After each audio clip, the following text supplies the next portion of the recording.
Oui, ça y est, c'est le jour J, jour de PSG Liverpool et on va en parler dans cette vidéo. Salut à tous les gars, c'est Azial. Aujourd'hui, on se retrouve pour une nouvelle vidéo où on va juste parler les gars. On va juste discuter un petit peu de la rencontre à venir, de la hype, de tout ça. D'ailleurs, pour commencer cette vidéo, je sais pas encore si ça va se faire, mais j'hésitais potentiellement à faire pour la première fois sur cette chaîne un live, un petit live d'avant-match, histoire de prendre un peu la température. Donc je sais pas si ça vous intéresse, n'hésitez pas à dire dans les commentaires si jamais vous regardez cette vidéo du coup avant le match. Après ça n'aura pas trop d'utilité, mais n'hésitez pas à me dire, je sais pas encore, je me tâte en tout cas dans cette vidéo, on va pouvoir discuter, donner voilà un peu nos impressions. N'hésitez pas à dire dans les commentaires votre mood, votre niveau de confiance ou alors votre niveau de crainte, tu vois, à contrario pour le match à venir. Moi je vais pas vous mentir que là la pression a commencé à monter, tu vois, là on est très tôt.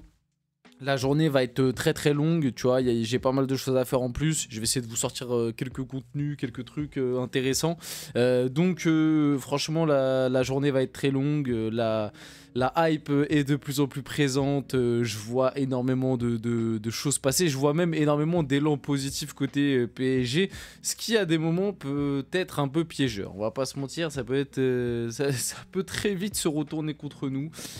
Faut pas l'oublier aussi, ça reste qu'un match aller au Parc des Princes. J'espère, et je vous donnerai mon petit pronostic, mais j'espère quand même que le PSG va s'imposer du côté du Parc pour histoire d'y croire au retour, parce qu'imaginons s'il y a défaite au Parc face à ce Liverpool là, j'ai quand même beaucoup de mal à, ou même un match nul, j'aurais beaucoup de mal à croire à une qualification, à un retour à Anfield. On va pas se mentir, même si on sait jamais, hein, l'année dernière enfin on va pas se mentir, il y a très peu de gens qui y croyaient à la qualification du côté du Barça après avoir perdu l'aller au Parc, et au final tu t'en es bien sorti. Bon, il y a eu le carton rouge, etc. On va pas revenir sur cette histoire, même si le carton rouge ça fait partie des faits du match. En plus c'était quelque chose de travaillé par Luis Enrique, donc factuellement c'est bien joué, c'est juste bien joué et on a kiffé et on a encore éliminé le Barça, et peut-être que cette année on rencontrera le Barça en finale, qui sait.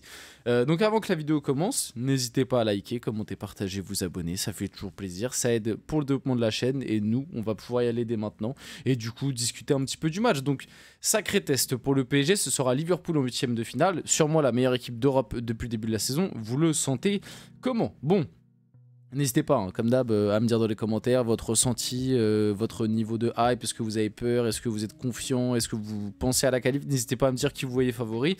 Alors déjà, le truc très intéressant par rapport à ce match, c'est que oui, enfin, on va avoir ce fameux gros test depuis que le PSG est dans cette fameuse bonne forme. Parce que t'avais déjà des tests cette saison, hein. Pour moi, Arsenal en début de saison c'était un test. Pour moi, le Bayern c'était un test. Même en réalité, l'Atlético, même si au moment où on les a joués, tout le monde nous expliquait que c'était la pire Atlético des 20 dernières années. Bon, au final, tu te rends compte que c'est une Atlético quand même solide, hein, qui fait encore la course en tête de la Liga et qui, bon, a perdu 2-1 dans ce match aller de 8ème de finale de Ligue des Champions, mais est encore en vie. Le retour sera à l'Atlético. Donc, ils ont encore une possibilité, même si moi je vois le Real se qualifier, ils ont encore une possibilité d'aller chercher la qualif face au Real Madrid. Donc pour la pire Atlético des 20 dernières années, voilà, on rigole doucement. Non mais plus sérieusement, le PSG avait déjà des spots et des matchs cette année pour se tester, pour voir ce que valait un petit peu ce PSG. Et on va pas se mentir que pour l'instant, pour moi, la plupart des tests ont du coup, en tout cas en Ligue des Champions, parce que pour moi, tu as eu aussi des gros tests en Ligue 1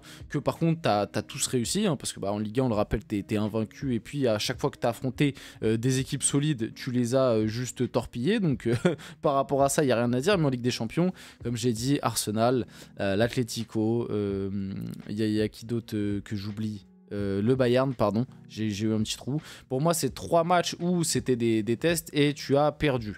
Bon, depuis, le PSG a quand même changé de visage, je trouve, que ce soit dans la forme de certaines individualités et surtout dans l'efficacité. C'est-à-dire que pour moi, je le dis, je le répète, à part le match face à Arsenal, que ce soit le PSV où on fait match nul, que ce soit l'Atlético et même le Bayern, on est très très mal payé. Pour moi, contre le Bayern, le match nul était largement dans la raquette, était largement à la portée du PSG, et honnêtement le Bayern s'en sort très bien en nous battant 1-0 chez eux. Je le rappelle, pour moi, si tu jouais le Bayern au Parc, tu pouvais même potentiellement les battre, même à l'époque. Je te parle pas avec le niveau du PSG actuel, je te parle avec le niveau du PSG de l'époque. Pour moi, tu les jouais au Parc, tu pouvais les battre. Mais là, même avec le niveau du PSG à l'époque, pour moi, le match nul n'était pas immérité. On rappelle quand même le Bayern qui marque sur une erreur de Safonov et Dembélé prend rouge à la 60e. Donc tu joues les 30 dernières minutes à 10 contre 11. Même si tu t'étais pas procuré beaucoup d'occasions, t'avais pas été mis en danger non plus, quoi. Donc pour moi, le match nul était limite plus logique. Pour moi, contre l'Atlético, tu dois gagner, tu perds 2-1. Et pour moi, contre le PSV, tu dois gagner, mais largement. Si on avait un Dembélé qui, justement, à cette époque, était un peu au fond du trou, si on avait le Dembélé à l'heure actuelle, l'Atlético et le PSV, c'est des matchs que tu gagnes, mais largement. On rappelle aussi qu'il y a eu, depuis l'éclosion d'un Désiré Doué, il y a eu l'arrivée d'un Kvaratskhelia et tu as eu d'autres individualités qui ont continué sur l'an lancé et se sont renforcés. Je pense à un Bradley Barcola qui a traversé un peu le désert, justement, qui a eu une période très compliquée. Août-septembre, je trouvais que c'était très fort. Après, petite période compliquée. Et puis là, en ce moment, il revient très bien. Comme j'ai dit, l'arrivée d'un Kvara, Désiré Doué qui, lui, il pète le feu depuis le mois de décembre. C'est pour moi, à l'heure actuelle, il est imbougeable du 11. Voilà, je vous dis la vérité. Moi, si tu veux que Luis Enrique, tu fais ce que tu veux. Tu me le mets devant ou tu me le mets au milieu. Moi, j'ai pas de problème, mais tu me le mets. Pour moi, Désiré Doué ne doit pas sortir du 11 et doit être titulaire face à Liverpool parce que par rapport à la dynamique actuelle, il ne mérite pas de sortir. Donc le problème, c'est que si tu le mets devant, ça veut dire pas de Kvara pour moi, parce que Barcola, Dembélé, pareil, ils sont sur des grosses dynamiques et moi je trouve celui qui est dans une dynamique un peu plus, on va dire, moyenne ou alors un peu plus chaud-froid, c'est-à-dire que Kvara, il t'a fait 2-3 matchs, notamment Lyon, où c'était très très fort, et aussi Toulouse, où c'était pas mal, même très bien, on va pas se mentir. Il t'a fait 2-3 matchs où c'était très très fort, mais il t'a fait aussi d'autres matchs où c'était très moyennasse.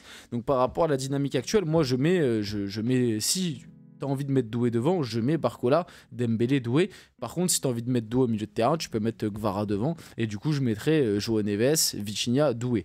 Mais bref, du coup, enfin, on arrive sur un test pour ce PSG avec cette nouvelle dynamique, avec ces nouvelles individualités qui rayonnent. João Neves qui, voilà, c'est impressionnant. Vitinha qui a eu des petites périodes. Bon, je trouvais que les gens en faisaient beaucoup, mais c'est vrai qu'il a eu des petites périodes un peu de moins bien sur la fin d'année 2024. Et je trouve que là, depuis le début d'année 2025, c'est rayonnant. Donc ça va être un sacré test, un sacré test. J'ai hâte, j'attends que ce match. J'ai l'eau à la bouche, comme on dit. Et vous le sentez comment ? Moi, comme je vous l'ai dit, je vais pas non plus m'enflammer. Même si en tant que supporter, j'ai envie de m'enflammer et j'ai envie de penser que le PSG va le faire. Si je dois rester purement objectif et enlever ce côté supporter et que j'analyse un petit peu plus le truc à froid, je pense malgré tout que Liverpool est favori pour la qualif. Mais que l'écart s'est grandement rapproché, c'est-à-dire qu'à l'heure actuelle, pour moi, c'est un 55-45 ou un 60-40. Plus un 60-40, quand même, faut respecter un peu. Liverpool, on rappelle, hein, ils sont invaincus en Ligue des Champions. La seule défaite, c'est face au PSV. C'était dernière journée, mais c'était l'équipe B qui était envoyée. Donc en réalité, ils n'ont pas perdu. Et en Première Ligue, ils sont sur un run assez historique. Donc, faut respecter.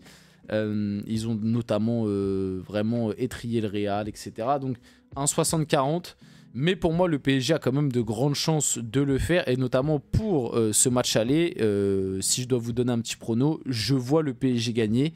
J'aimerais que le PSG gagne avec 2 buts d'écart, comme je vous l'ai dit, pour espérer la qualif sur un retour en Anfield. Malheureusement, je pense que le PSG gagnera ce match aller face à Liverpool, en tout cas je l'espère, mais je pense que le PSG gagnera seulement d'1 but d'écart si jamais ça arrive, et je vois bien un 2-1 ou un 3-2. Je vois bien un 2-1 ou un 3-2 sur ce match, même limite j'ai envie de dire plus un 3-2, parce que je pense que ça va attaquer, même si c'est un match aller, donc il peut y avoir ce côté peut-être un peu plus calculateur, mais je pense que les deux équipes ont des failles, et des deux côtés c'est les latéraux, et en plus des deux côtés, que ce soit Liverpool qui attaque très bien sur les ailes avec Mohamed Salah, et le PSG, le point fort du PSG c'est aussi les attaques sur les ailes, et on sait que les latéraux de Liverpool, notamment Trent, c'est un peu plus compliqué cette saison. Donc potentiellement un 3-2. D'ailleurs, bon, qui va éteindre qui ? Barcola, Nuno Mendes vs Alexander-Arnold, Mohamed Salah. Il va y avoir 2 matchs dans le match. C'est-à-dire qu'Alexander-Arnold, on sait défensivement, va falloir essayer d'appuyer un peu sur lui. Et de notre côté, justement, Nuno Mendes et Hakimi aussi, c'est un peu nos points faibles défensifs, on va pas se mentir. Et notamment Nuno Mendes, Mohamed Salah. Nuno Mendes a intérêt à sortir une prestation de très haute volée, parce que j'ai beaucoup vanté Liverpool, mais si tu arrives à contenir Mohamed Salah, tu contiens 70% des attaques de Liverpool. On va pas se mentir. Donc Nuno Mendes va avoir énormément de travail par rapport à ça. La défense du Paris Saint-Germain s'attaque à un gros morceau et notamment à Mohamed Salah, 29 buts, 20 passes D en 37 matchs et je crois que c'est même un peu plus maintenant.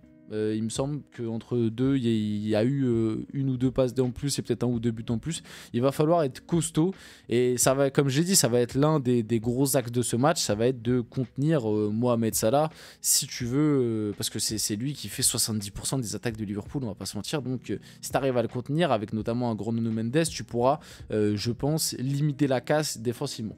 On finit la vidéo là-dessus, j'espère que cette vidéo vous a plu. Si c'est le cas, n'hésitez pas à liker, commenter, partager, vous abonner les gars, c'était Azial. On se retrouve très rapidement pour une prochaine vidéo.